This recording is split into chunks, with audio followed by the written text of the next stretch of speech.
It leaves them, in some cases, starving with no other options but to move.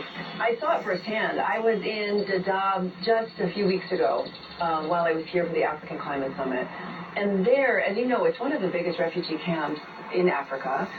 But over 100,000 people had come from Somalia over the last couple of years as a result of the drought.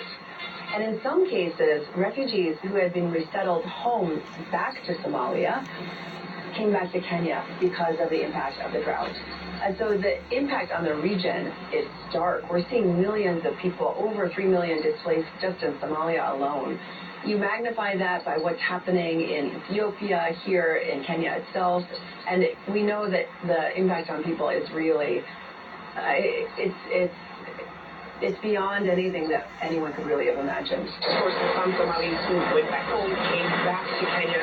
Oftentimes they're finding resources and fleeing communities that can't sustain them. How do you kind of help build up their capacity if they have to go back home?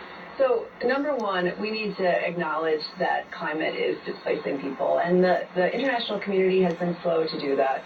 I'll start with the fact that President Ruto is leading on this issue. The fact that he brought countries together to acknowledge the impact of climate on this continent is key. Admitting that there's a problem is our first step. But then we need to build resilience. So in some cases, it's looking at better water management. In some cases, it means enabling communities to develop new skills so that if they can no longer farm or fish or feed their livestock, they have opportunities. In other cases, in all cases, it means involving other partners. So it cannot just be governments, it cannot just be international organizations. We need the private sector to be part of the solution. We need community organization. Would you say this is almost like the beacon of hope, that this is how it's supposed to be done? What we see in Kenya is far more stability, and that is part of what attracts people.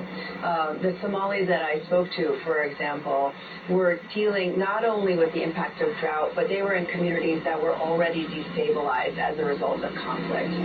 So people are seeking safety. And what is key here about what's happening in Kenya is that there's the building of resilience, so that as climate shocks happen, communities are better able to respond. Without that, we really, people have nothing left but to move. And I think what Kenya is doing in building the awareness, in building the commitment to a much more strategic approach, in bringing other partners online to do so, is absolutely critical. In terms of sustainability, because global aid agencies can't be here forever. So how do we start putting in those structures? It starts with enabling the livelihood. So recognizing in advance, if a community is drought prone and it's a primarily agricultural community, we need to identify new skills for the young people of today so they can get the jobs of tomorrow. That's number one. It's also recognizing that we need to use migration as a strategic way of helping communities adapt. So if a person can no longer work in a certain part of the country and their job opportunities will be elsewhere because of climate change, let's enable that movement in a much more planned and strategic fashion. The truth is, people are going to move if they cannot find a living, right? If they cannot make a living or feed their children. So let's engage in a more strategic approach to their movement. So it's not done chaotically, it's not done out of desperation, and it doesn't burden the communities who end up hosting them. What would you say is a bigger factor in terms of seeing more people leave their homes? Climate or conflict? Well, the numbers show that it's actually climate. Now, you have to look at it. Climate on top of conflict is particularly destabilizing. So that combination is one of the most significant that we see across the continent. But climate by itself is a major driver, especially because it fuels economic insecurity. So we see as many as 80% of people moving across the continent as a result of economic drivers.